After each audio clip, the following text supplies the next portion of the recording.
How's it going? This is Matt Yarborough, the bass fishing coach for St. Xavier High School in Louisville, Kentucky. A couple of things. We're wrapping up a tournament, FLW High School Open, today on Lake Cumberland. A lot of fun out here, beautiful day. Had about 180 boats out.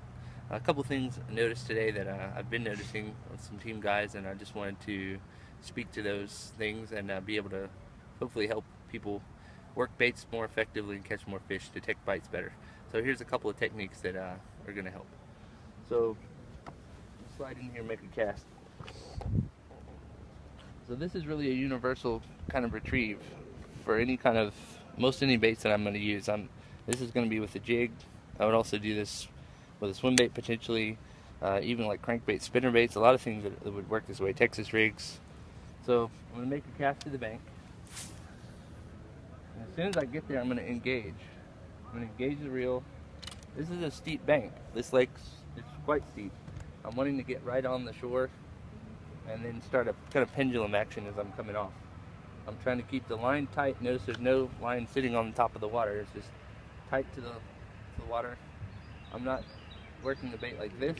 I'm not working the bait way up here. I'm trying to keep the rod angle right out in front of me so I can set the hook if I get a bite. And I can see right down the line, if you can notice the angle that I'm looking here. The rod's going up right in front of me, the line's going in, and I can see the line, I can see the rod. I can detect the bite very easily if I get one right here. So let me make another cast and show that whole process. I'm going to engage it right away. A lot of times you'll get your bite when you first hit the water. I'm going to get that bow out of the line. I'm not pulling it towards me, but I'm in contact with it. I'm able to feel it. I know when it's hitting the bottom. I know what's going on. I know if anything's messing with it.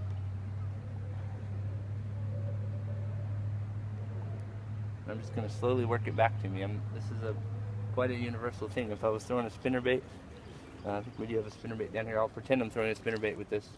So if I'm throwing a spinnerbait, similar kind of thing. As soon as it hits the water, I'm going to engage it, get it righted so that the bait, the blades, and everything are weedless and it's coming at me. It's a lot less likely to get hung up than if I just let it plummet to the bottom, especially in rocks like this. So I'm going to throw it in, get it engaged, and then I'm not going to necessarily hurry it out of there, but I'm going to get it upright and start rolling it out. If it's a steeper bank, I might still follow the contour of the bank. With a spinnerbait, I'm more likely to fish it with a lower rod angle, so I can make more of a sweet hook set if I get a bite on that. So it's a little different concept with the rod angle, but the same concept with being aware of getting engaged, quickly get into a striking position or hook setting position as soon as it's in the water. So let me demonstrate it quickly with a spinning rod. It's a similar kind of thing.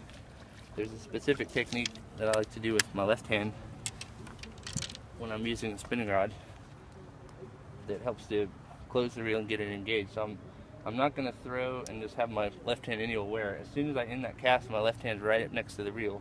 I'm ready to flip the bail close with my hand and not necessarily with the reel, and I'm going to immediately be engaged and ready to hit the fish if I need to. This is also going to cut down significantly on line twist, which is a really common issue on spinning gear especially. Any kind of time when you introduce slack into the spinning reel, retrieve is bad. You're going to end up with wind knots and tangles and things shortly. So I'm going to throw it in. As soon as it's in there, I'm engaging it, flip it over with my left hand. I'm ready to go. Kind of give it a little tug to get the line tight, and I'm immediately in that position where I've got the rod at a good angle. I'm watching the line. There's not a whole bunch of lines sitting on the water. I'm watching it coming in. It's still kind of dropping down. I'm getting down to those little ledges and the little shelves in the rock walls. I'm coming out, and I'm able to detect those bites. So if I was really retrieving that, I'd bring it all the way, pretty much all the way out if I thought the fish were out here.